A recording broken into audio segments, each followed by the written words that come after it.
we're here by ourselves because Fariba couldn't join us, unfortunately. She came down with the flu and decided to stay home.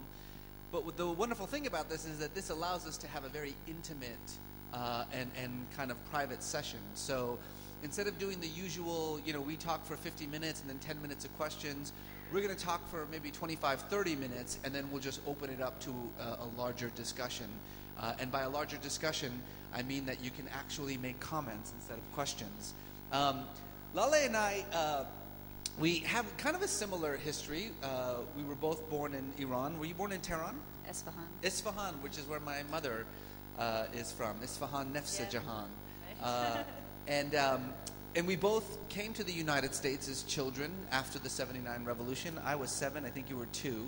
I didn't make it to the U.S. till I was 5, but I left Iran at 2. And where did you go immediately after? We went first to London. Germany. Oh, to Germany. And then to Belgium, and then to Canada, and then to the US. We went from London to Oklahoma in the United States of all places, and then eventually made our way to California, and then we both grew up in the Bay Area. I did not, actually. My parents kept moving. They moved internationally every 18 months. And how long have you been in the Bay Area now? For the past 6 years. In San Francisco. Yeah. That's where I grew up as well.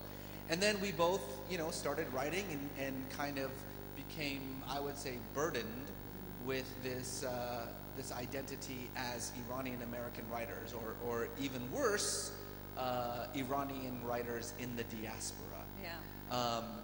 And so I guess the first thing that we were thinking about talking about is just what that even means, what the concept of diaspora means to a writer. It's become such a cliched term lately, right? Yeah, I mean, diaspora itself is a biological term. I don't know if you're familiar with that. Diaspora is what the sort of plant scientists use to understand how plants spread their seeds over landscape. And so the spore, which is the holder of all genetic information for that plant, is then launched.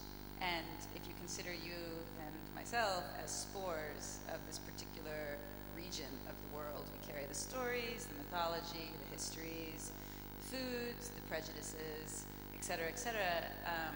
That's kind of the work of the writer in the diasporas, I think, to hold a little bit of the old and bring some of the new. But to be in the diaspora, as many, I'm sure, Indian Americans or African Americans or a number of different sort of ethnicities have experienced, is fraught. Because what if you don't feel like representing the old world? What if you would simply like to live in the present new reality where you are? So to think about the diaspora and to think about how people rely on it to interpret what has come before, what the place is that you are coming from, I think is problematic. I couldn't write a story that had only American characters.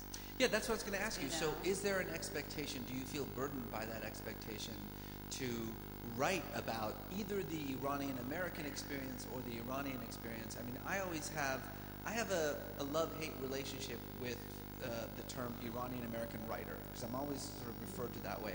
On the one hand, I'm very proud of my Iranian heritage, and I'll be perfectly honest, it does influence me in the way that I write. The stories that I write, the stories that I gravitate towards are not necessarily Iranian stories, but the Iranian ethos is so vast, and it's been so influential, even here in India, of course, that there is something in my genes, I think, that I carry with me. And so the stories that I gravitate towards, the stories that I like to write about, the mythology that animates me is deeply a Persian ethos and mythology. But at the same time, I feel, to be perfectly honest, more American than I feel Iranian. I've been living in the United States for 3 decades, and I would say that a great deal of my values, the things that I hold dear, my personal freedoms, the sense of individualism, which is so much at the core of the American experience, right? Radical individualism. Those are things that I've completely inherited. So, I mean, do you feel it as a responsibility, as a burden? Is it something you don't think about? I mean, you write mostly nonfiction, correct? I do write both. You write fiction as well? Well, I was trained in fiction writing. Right. Okay, so in writing mostly fiction, I feel like I don't really have a choice what I write. I'm so lucky when any inspiration comes to me at all that I have to gravitate toward it and grab it and make it my own.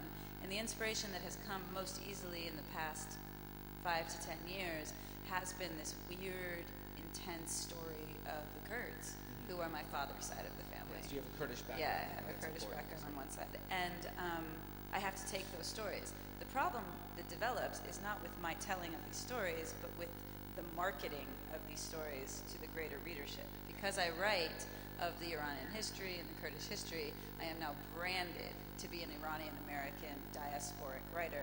And of course, nothing is ever that simple. I lived in London as a child, I lived in Costa Rica as an adolescent. I can't just say Iranian-American plainly, but they don't want that. So it's kind of very difficult to give them the one-sentence bio that they're very happy with. And at the same time, should I choose to explore other muses that come to me creatively, like for example, I just wrote a short story from the perspective of a Russian mail-order bride, and when I put my name at the bottom of that and say, by Laleh Khadivi, an editor doesn't know what to do with that. Because where's the Iranian in this story? There is no Iranian, and why are you writing about Russian mail-order brides, and how do we sort of sell this? So the burden is not mine. The burden is on the people who are trying to understand who I am. I think that's difficult, and I'm kind of trying to navigate through that world more as a writer and as an artist than as a political persona, or as a person who is an expert, on geopolitics, which I find fun to talk about, but by all means, don't take me as someone who is schooled in that field. So I think your expertise comes from your skin color and your last right, name. Exactly. And everyone just assumes, well, let's talk to you about geopolitics. That actually brings up a really interesting point, and this is, I think, an extra, I would call it a burden of a lot of diaspora writers, so-called diaspora writers, but currently right now, especially for Iranian writers who happen to live in the United States. If you haven't been paying attention, you might have not noticed that there's a little bit of a tension right now between America and Iran. You may have heard about that.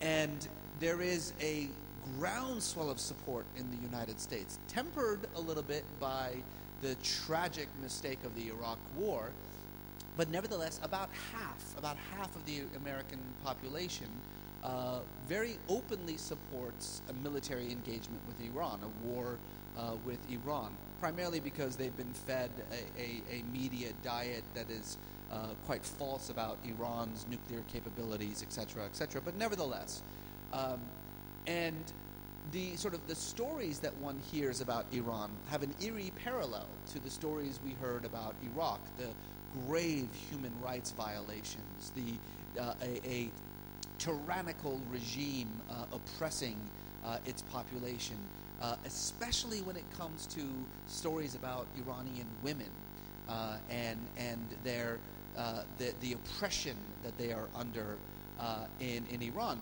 Now, the thing is that many of these stories have a basis in fact. It is true that there are grave human rights violations in Iran. It is true that the regime acts in a very tyrannical way. It is absolutely true that women are often oppressed and certainly do not have the same rights as men under the law in Iran.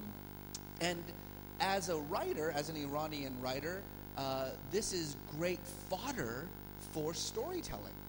I mean, if we want to write about our culture and our stories and our heritage, particularly writing about them in a contemporary setting, it's hard to avoid these truths. But to do them for a literary purpose, as is the job of the writer, is quite different than the way they are often adopted by some in the American political spectrum, who then use the writings, use the stories to justify a military intervention in Iran. The best example of this, I think that we can both agree, is a wonderful little book by Azar Nafisi called Reading Lolita in Tehran, which many of you have been familiar. Everybody in America has either read that book or owns the book. So, it's one of these things. Oprah told people to buy it, and everybody did. And the thing about that book that's really fascinating is that it has become sort of the Bible of the neocons in Iran. It's their favorite book in America. I'm sorry, the neocons in America. It's their favorite book. It is used repeatedly as a justification for a hardline stance against Iran, military engagement in Iran. And so, I certainly feel this way, writing about fiction and nonfiction about the Iranian experience. I'm very cognizant about the way that my writing is adopted by people whose values I do not share, whose agenda, I despise, but who nevertheless take the truths that I write about in order to justify their vision of a global dominance of the world. This is something obviously you must experience as well in some of your writing. Do you think about it? Does it hinder you at all? No, I don't think about it. I try not to think about lots of these things because they are a death knell for creativity. But I do know that there must have been some of it in my subconscious when I was thinking about my first two books. I'm writing a trilogy about 3 generations of Kurdish men, and I specifically avoided writing about women. I wrote about men and tribalism, and then men and statehood, and men and exile. And I didn't want to approach the topic of women because though I might have had greater book sales, I would have had to really deal with the fact that people want to hear one particular story. They're not actually interested in a story that says the women in Iran are perfectly liberated in their own ways and are having great sex and don't have to bow to their husbands and get great educations, which does happen. It's just not the story that you hear. No one's going to buy that book, which I don't understand why. But Tahar Ben-Jaloun yesterday in his panel on longing and desire in literature said, if you write a book about happiness, it's only 3 sentences long. They were happy, the end. Maybe that's not even 3 sentences. But, and so I think that the conflict is on some level necessary. So as a sort of hyphenated writer, Iranian American, there is the pressure to tell a sort of cultural translation in your story. And again, I definitely feel myself resisting that because I know that that book won't last 50 years. That book is dated. Those stories will not make it to our grandchildren. You actually have to go beyond the politics of the moment to sink into some vein of storytelling that Chekhov did, or that even, Homer did, or you can go as far back. And those stories are sort of timeless. The minute you become a cultural interpreter for the sake of the State Department or Oprah or whatever, your book loses its gravity in the world of art. I deeply feel that way. I think if you really want to try this out, you should write books and then have them be the byline of X, written by X, and see what happens. So a lot of my engagement with publishing and with the American public and going to readings and have to answer political questions is one of either sort of resisting in my work or guiding people to thinking about it a different way in my public person.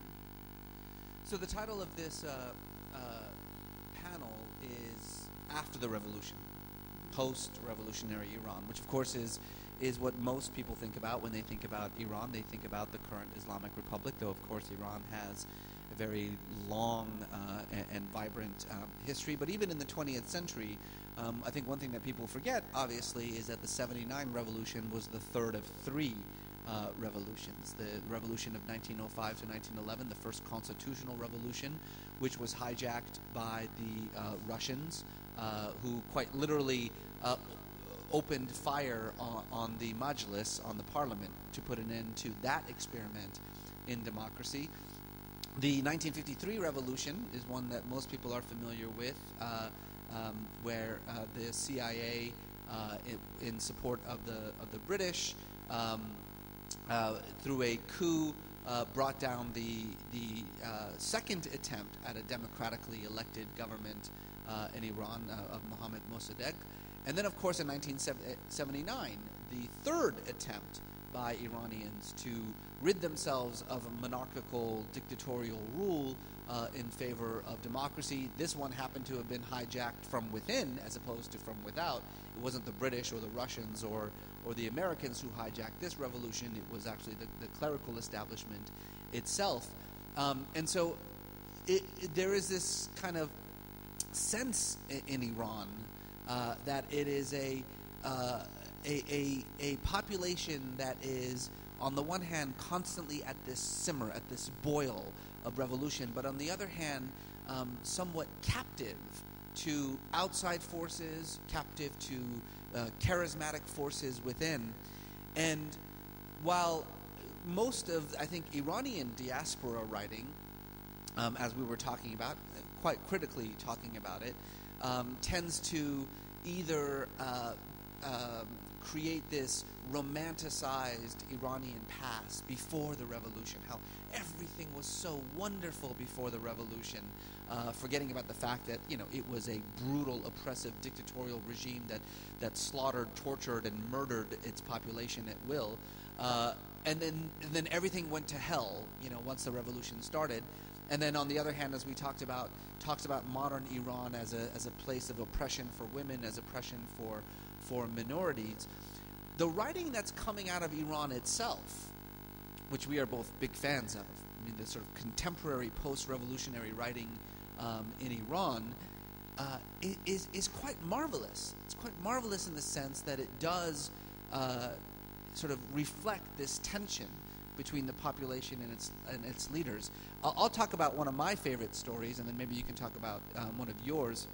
I'm thinking specifically of great short story writer Sadek Chubak, who's written a lot of wonderful stories about pre- and post-revolutionary Iran that I think in many ways capture the Iranian ethos very well. And by the way, just to plug myself for a moment here, I've translated a lot of these contemporary Iranian stories into English in a book called Tablet and Pen, because frankly people don't read Persian stories and Persian poems.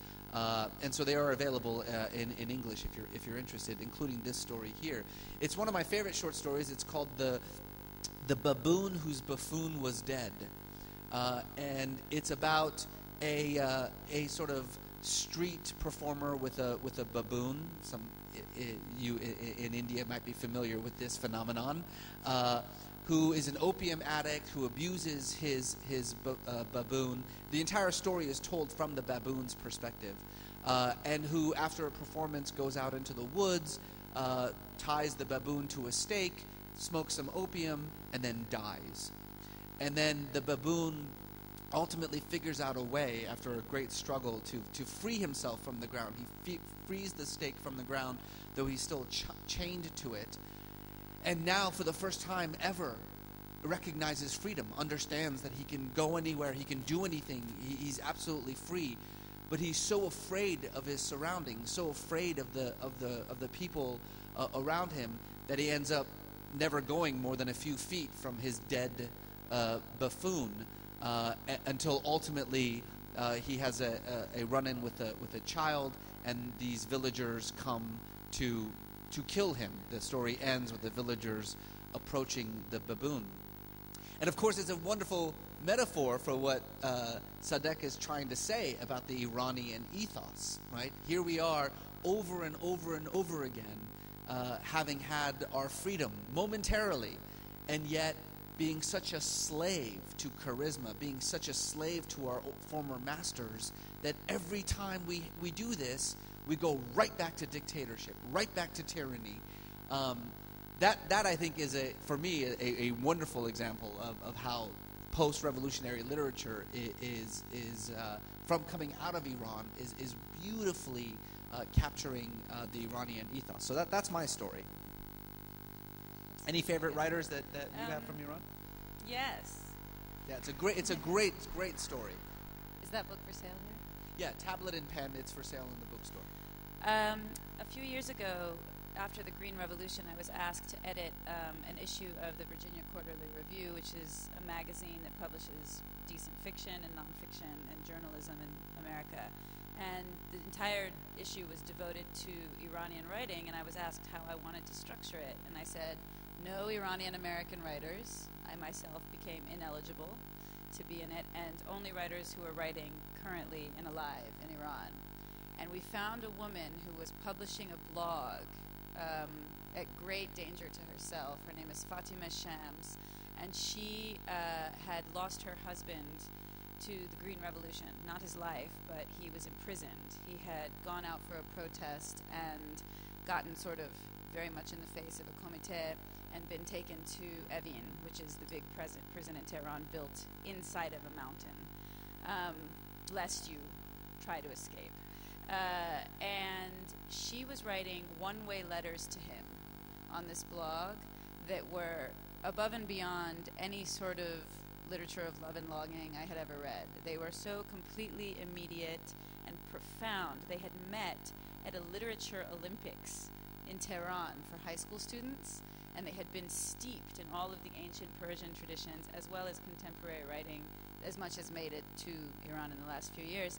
And she was writing to him with such ardor and grace that I thought, her situation is leading to the drama of the words that she is constructing and the sentences and the paragraphs, but it's also a deep love of storytelling that is coming through this woman. She has a great appreciation for form, and I thought, this is global. This is not just a particularly unique Iranian voice, except that her situation in the modern sense is because of the revolution, because of the regime, because of the fact that her husband spoke frankly. And this is an authentic tension that you can't get in the diaspora. You just can't get it. And I know these issues of authenticity, that is why we go to Iranian writers. Why is it not good enough to go to an Iranian writer living in, he is Iranian after all, just because he lives in LA doesn't mean he can't tell the story. But what was coming through in Shams's letters was immediate. It was kind of this thing that I'm calling literature of emergencies, and you can't get it when you're living in the diaspora. You can get another kind of emergency, which is maybe an emergency of the heart, or the emergency you have when you miss your grandmother's cooking, but that's like a different kind of thing. And I was talking to a number of Indian writers here who live in the Indian diaspora, and they say that their authenticity is often questioned because they write from the diaspora, and the men and women who read them in India both enjoy their work, but sort of call them out. They don't really think of them as Indian. As Indian, sense, exactly. And I don't actually think these are artificial designations. I think that there is something to them, and I can only say that because it is in the work. You can see it in the work by the sort of, I mean, Shams was writing not expecting anybody to read. She was writing as a way of not losing her mind. And it's very interesting in a public forum like the internet to see what happened. Her website, her blog kept on for about 3 months after the Green Revolution, and then she moved or emigrated to Stockholm and said that the streets and the faces of the people were making her turn into herself, and that she wasn't going to write him anymore. Can you tell us real quickly what happened with that issue? That issue is out, and you can sort of buy it if you order from the university itself. But that year, the Virginia Quarterly Review was nominated every quarter for their magazine by the National Magazine Award Association as a winner, as a nominee for that year, except for the issue on Iran. And why do you think that is? I think because there were no Iranian American writers, because there were, no offense, journalists or nonfiction writers in that way. I think because the work came from Iran, was translated directly, was unknown, and addressed issues that people were not ready to hear about Iran, like how two people can fall passionately in love and not have any problems until, the revolution sort of stops it. But I'm not sure. I found it to be a really strange oversight on the part of that particular award committee. Yeah. Okay, let's open it up. And so we're happy to discuss pretty much any topic with regard to Iran or diaspora writings. And again, the only thing that I ask of you is to please keep your comments or questions fairly brief so that we can get around as much as we can. And in return, we promise that we will keep our answers fairly brief. Yes, sir. I want to ask a very brief question. I am from Jaipur, and lately we have seen that Jaipur is having a very large number of Iranian tourists lately. And in many of my discussions with them, I found that there may be hardships in Iran because of many reasons, but one thing is which comes out very prominently is the hatred towards America. Anyone you talk to the people who come from Iran, there is a very significant hatred towards America. So in that light, I want to ask the question that you people are writing, you people are seen as the Iranian diaspora in America. So is your writing is widely available in Iran, and is that acceptable there? And are you also writing in Persian? You know, I have to say, I don't know what your comment is, but I have had the absolute opposite experience. I mean, I go to Iran, I am overwhelmed with utter love and affection and adoration for America. I mean, I would say that population speaking, there is no more pro-American population in the world than in Iran, and I including, you know, Israel, including India. Iranians that I have met love America. They loathe the American government. They loathe the American foreign policy, and particularly policy towards Iran, especially now as a result of these crippling sanctions that have absolutely devastated the Iranian economy and that have been felt across the board. But when it comes to American culture, American literature, American music, there is nothing but absolute, you know, just overwhelming love for it, which I think is very important. There is this quality about Iran that you don't find, for instance, in a place like America. Americans cannot conceive of the difference between the Iranian government and the Iranian people. They just don't understand it. Whereas the Iranians are very, very good at making a clear distinction between the American government and the American people. Now, my theory about this is that when you live in a society in which your government is utterly unrepresentative of the people, you just assume that's the case everywhere else. I mean, I was in Iran at the height of the war on terror, at the height of the Bush administration. I mean, at a time in which, I mean, the American government was openly talking about invading Iran. At a time in which when a truck would backfire, people would hit the deck because they thought that the war had started. I mean, that's how close to war people thought the U.S. and Iran were in those years. And yet I couldn't find anyone who wasn't over the moon about America itself. So I'm not sure if that's the case. Go ahead. I mean, I have to ask you, don't you think that, because I do know Iranians in Iran who don't love America, and it's not because of the politics. The politics have something to do with them. They're not fans. They were not fans of Bush, and they don't know how to feel about Obama. But I know a great number of people who have been given the opportunity to immigrate and chosen not to. You know, and their love for America is very, very faint. It's not actually a love. It's an idea that America does exist, and it is a country like other countries on the planet, but we don't idolize it the way that, I mean, other nations might. And it's very much, to my mind, a class issue. You know, like the people who Ahmadinejad bribes to vote for him, the sort of lower classes, they don't love America, you know. And while they may be propaganda and et cetera, I feel like there is a little bit of a remove in this last generation that was sort of cautious about loving America so openly. You don't feel that? Well, I do think that you're right about the class situation. Yeah. But I think that part of the reason, and this goes to the class issue, part of the reason why you have such an overwhelming obsession with America is because the Iranian government paints America as its polar opposite.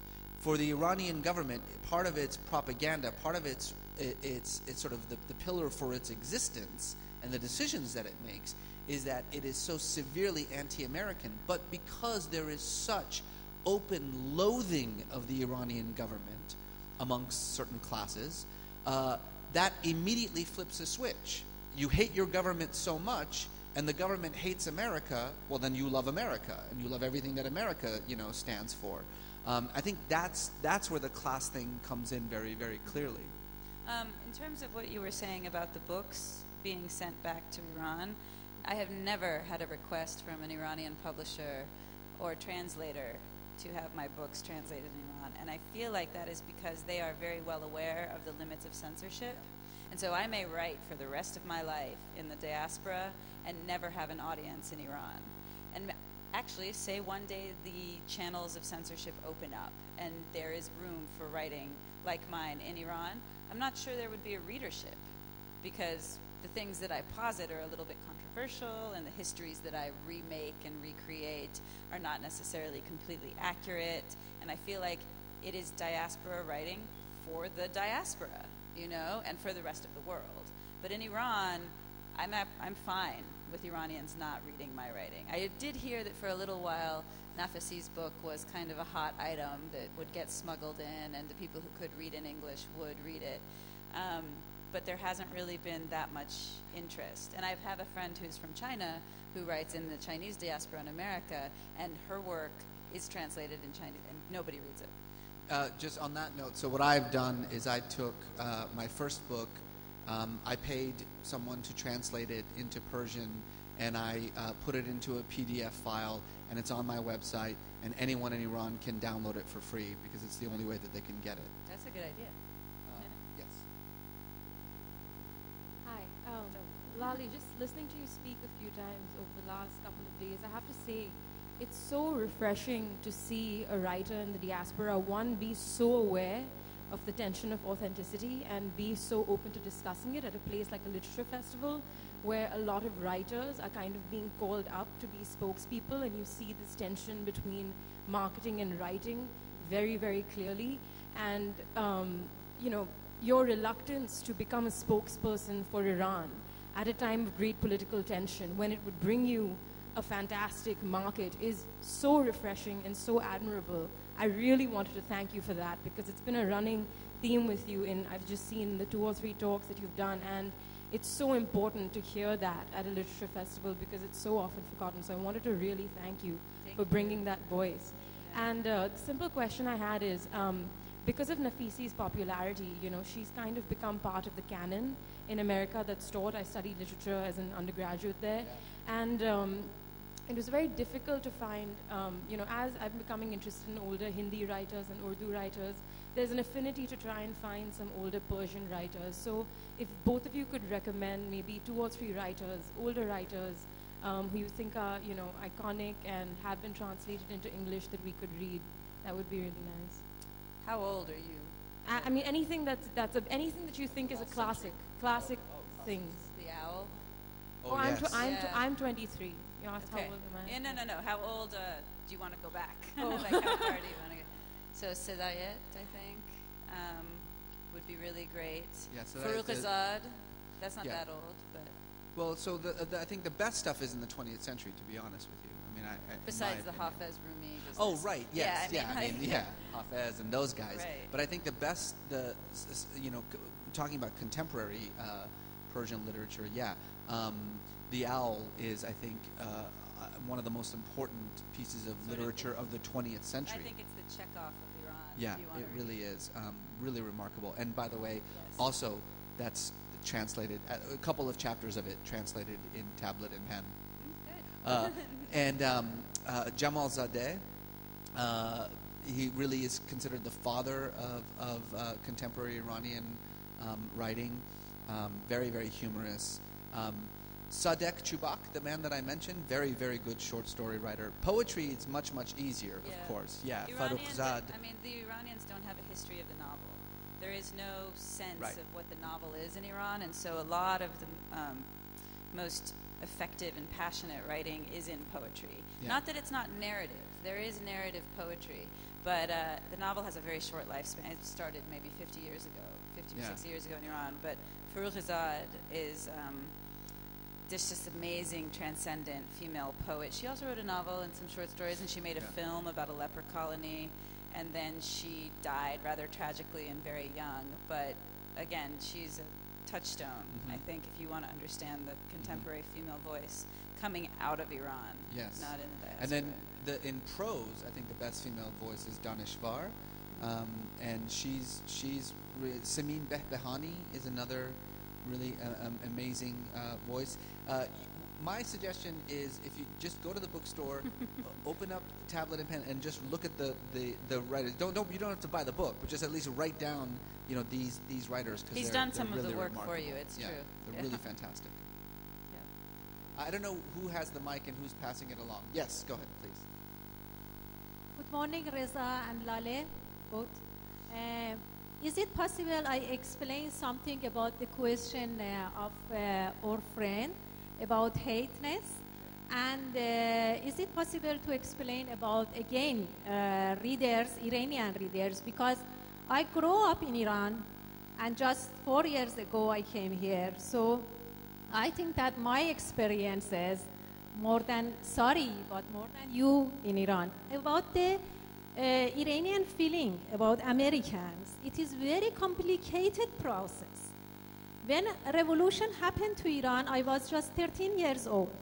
And at that time, we hate to put on jeans because we think that they are symbols of America. We didn't put, our men, we didn't and reject to put on ties because they think that it is a symbol of imperialism. But after that, sometimes this path is changed. Now our new generation, because of the media, are very, very close to Americans' new generation. And then sometimes we criticize America because of their reaction to ours, but not hate, not at all. 4 years ago, we asked them to help us in a street. I was there at that time, and because again I have some political experiences as a political prisoner in Iran. At that time, it was terrible, but 4 years ago was most terrible than that. And we asked America to help us, and we couldn't find any answer. So again, we don't hate them. Just we ask them to help and ask all of the world to help us for making ourselves free from some boundaries. We like to, when I came here for the first time to India, I could find the magic of color. As a woman, I couldn't. For more than 33 years, I didn't know that what's the color of red. And now in India, I found it. The magic of color. It is very simple. Maybe as Indian, you cannot imagine that what's the meaning of color. But for me, color is magic now. Thank you. And again, about the readership. Dear Laleh, when we don't know about your name, how we can read you? Now I am a student of English literature and my work is about exiled writers. Now it's the first time in this literary festival I know you. So in Iran you have a lot of readers, be sure, but we don't know about your names also. How we can know about your style of writing and your voice, because my voice and your voice is completely separate from each other. And if it's possible, I want to ask a question. Okay. No, after this one. I'm so sorry, you are lecturer, and I hadn't this actually point that speak something here. But my question is that, as exile writers, why most of our writing as exile writers is in autobiographical elements, and why most of these autobiographical elements just want to show heroic points?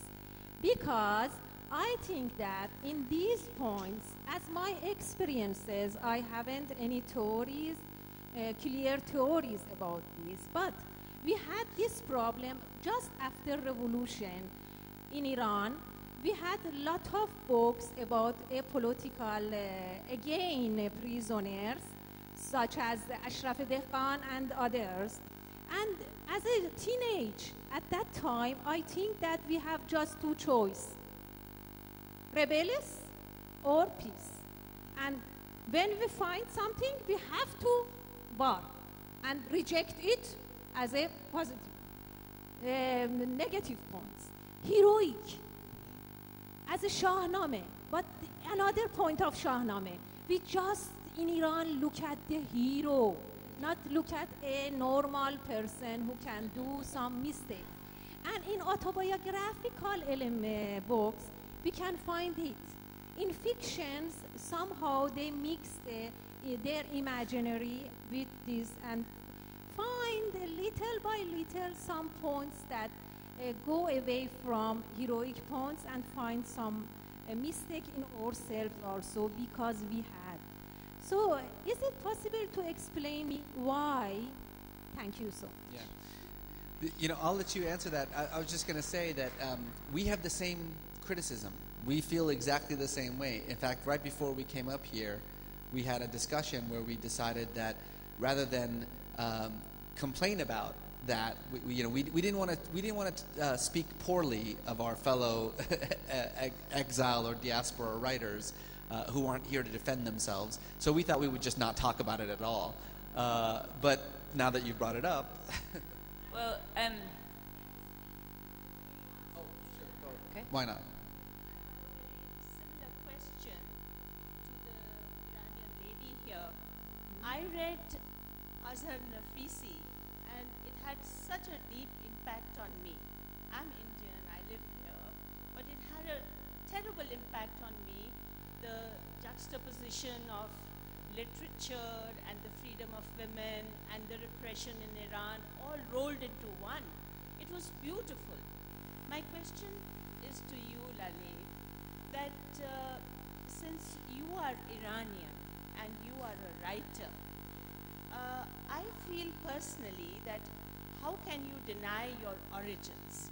When you say you resist writing about Iran, or you say that there is no readership for you back in Iran, I wonder, because even she says that if she doesn't know you, because you are the one who understands as a writer, you sympathize with your people, you know their ethos, and to resist writing about Iran as a diasporan writer, I wonder why you would do that.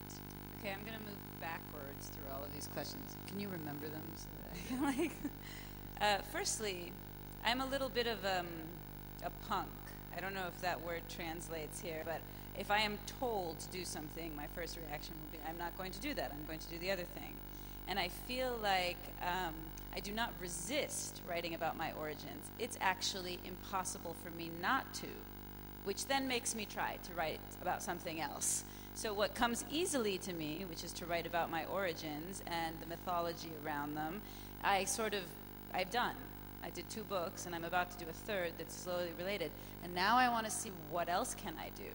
How sort of humanistic and global can my writing get? Or how sort of local can it get given my new home in California?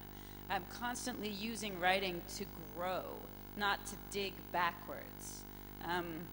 So that's one reason. I do not resist writing about the origins. It's just so, like I said, such a heavy, awesome presence in my day-to-day life that it's almost too easy to do. And in terms of the question about this autobiography and memoir, like I was discussing with Reza before, we're not going to talk about it in those ways because we have very strong opinions, and also because if I'm going to share some of those strong opinions, I won't use names. Autobiography and memoir can be, as a fiction writer, a little lazy to me because you have access to all of this sort of information and to sort of go into these unknown spaces of creativity in terms of making things up that are closer to truth than truth itself is hard. It's really hard, and it puts you in great places of insecurity, and then people question your authenticity, et cetera, et cetera, et cetera. But if you have been to prison and you write about being to prison, there is no question of your authenticity. You are the voice of the persecuted, and what sells books are the voices of the persecuted. So it is kind of a, not sort of a resume, to like show up and say, I have suffered under the hands of this and this regime. And this is for everyone in the world, not just Iranians. A number of people can claim this. And therefore, please listen to my story. And I think people who live comfortable bourgeois lives in the rest of the world are hungry for those stories. And I can understand why. Those stories are riveting.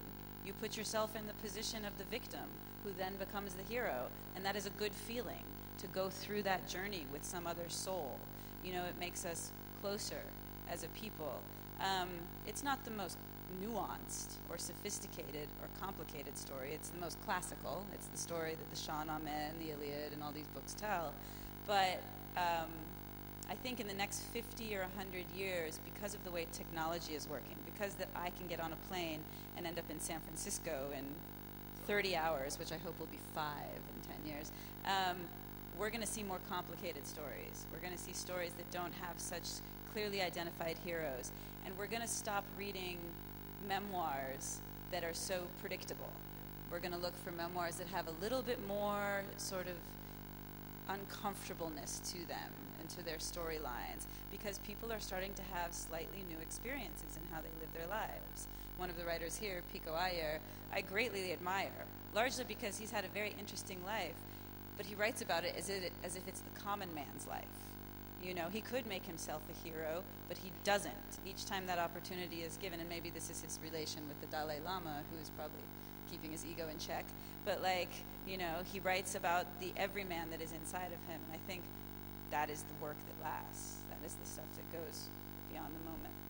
Yeah, there was a time after Azar's book. I mean, any Iranian American woman willing to write a memoir or an autobiography, and the more sort of atrocious the experience, the better. I mean, these things were selling like hotcakes in the United States for a good decade.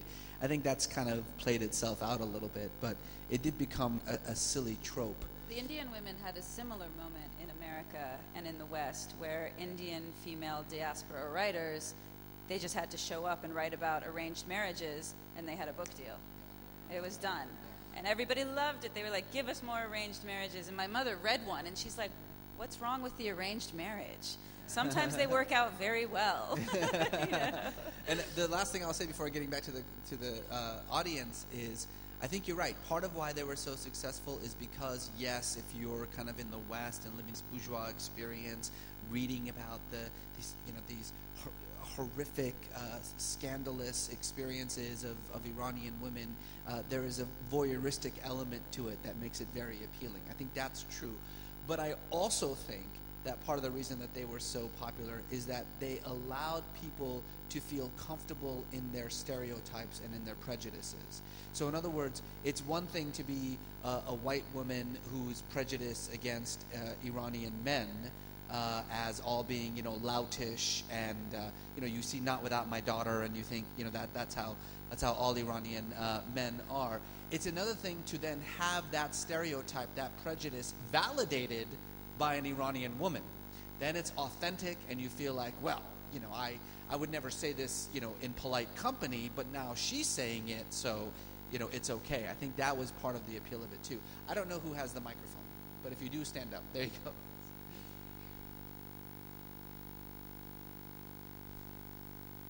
Try it again.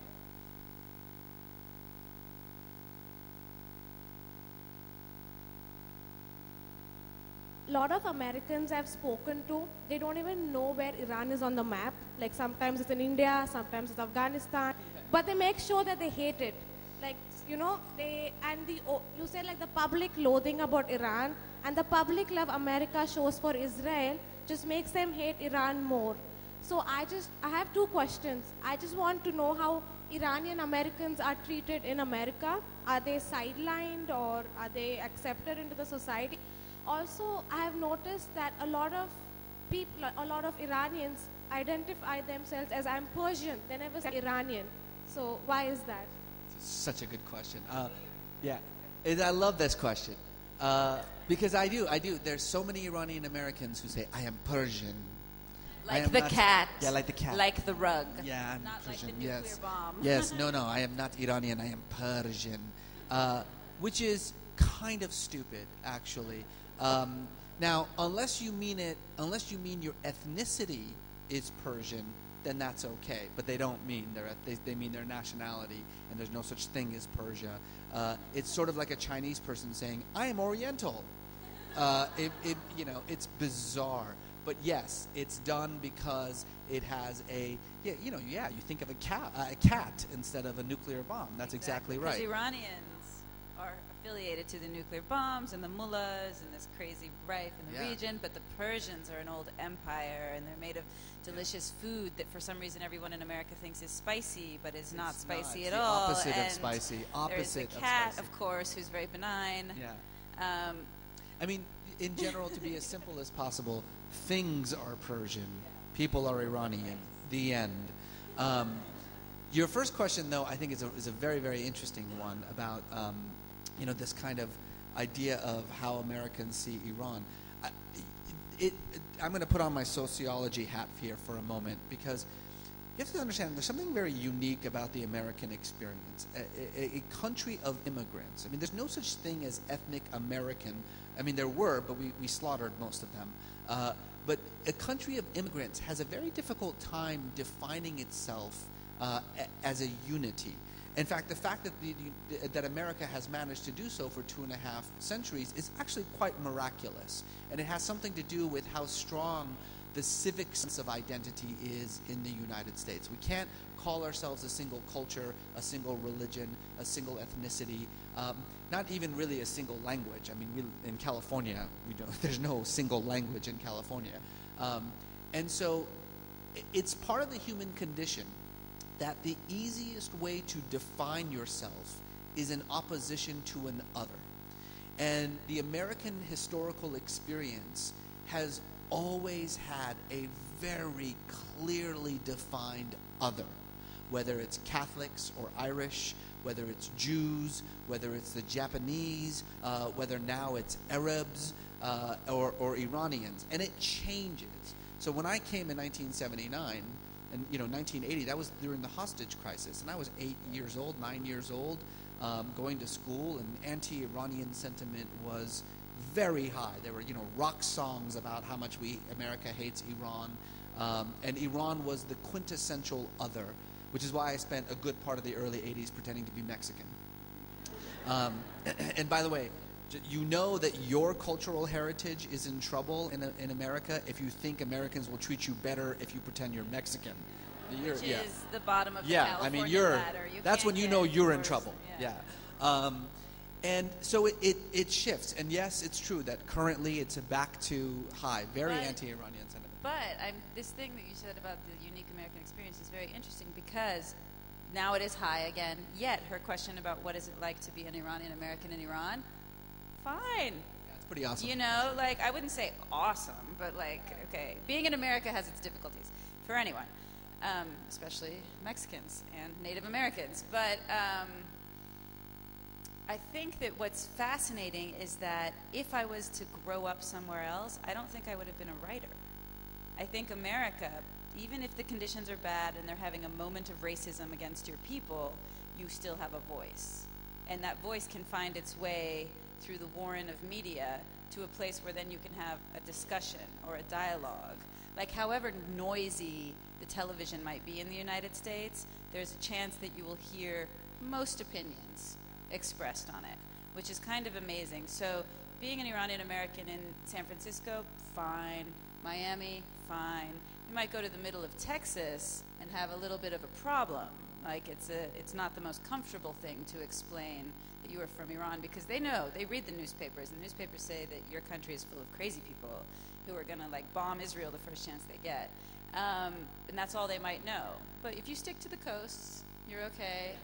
Chicago's okay. Just don't do anything in the middle. Stay out of Idaho. I think we have time for one more question. I'm not sure who has the mic. Yes, go ahead.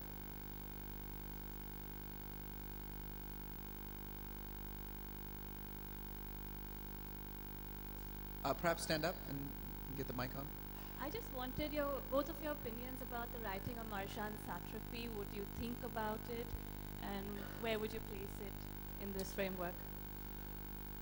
I'll start. I actually really, really like Marjan. I like her as a person. I like her as a personality, and I like her her writing. Interestingly, she does kind of fall into this cliche that we were talking about the female Iranian diaspora woman writing about the Iranian experience. But the difference is that she, like Laleh, is very punk.